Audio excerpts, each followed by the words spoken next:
Je suis Valérie Sueur-Hermel et je suis conservatrice au département des estampes et de la photographie, où je m'occupe plus particulièrement de la collection d'estampes du 19e siècle.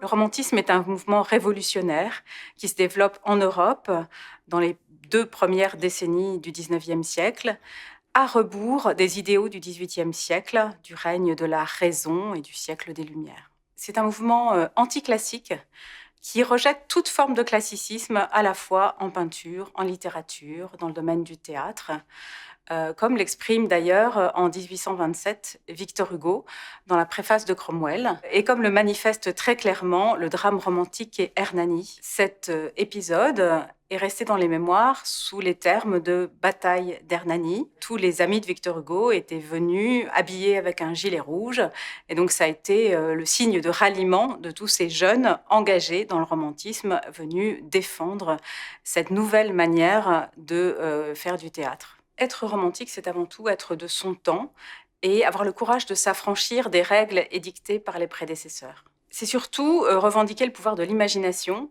et la primauté de l'individu qui n'hésite pas à exprimer ses sentiments les plus intimes et les plus profonds.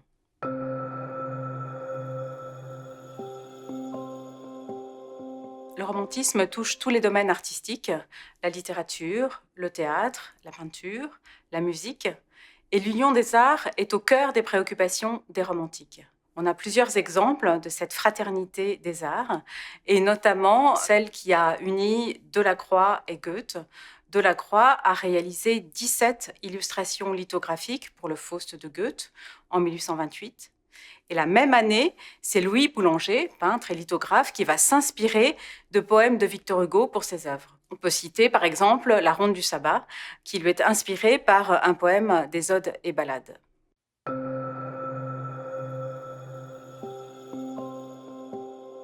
Il faut préciser que le romantisme ne se limite pas aux années 1830, qui correspond effectivement au romantisme historique, mais qu'il va perdurer de manière plus discrète et plus souterraine durant tout le Second Empire. Ces survivances du romantisme ne se manifestent pas dans la littérature, ni dans les arts réputés majeurs comme la peinture, mais plutôt dans les arts graphiques et dans le dessin et l'estampe. Ces arts du noir et blanc induisent naturellement une distance par rapport au réel, et les artistes vont apprécier de pouvoir se réfugier dans ces arts, dans un contexte de positivisme et de matérialisme ambiant très prégnant à cette période. Dans le dessin et dans l'estampe, le romantisme touche désormais au fantastique, et on peut citer 2 maîtres de ce néo-romantisme fantastique que sont Victor Hugo et Gustave Doré. Victor Hugo, dans ses dessins au lavis, exprime parfaitement ce deuxième romantisme du Second Empire, tout comme Gustave Doré dans ses illustrations et dans ses lithographies. On peut citer par exemple l'image qu'il donne de la mort de Gérard de Nerval. C'est une allégorie très frappante et très troublante qu'il publie en lithographie en 1855.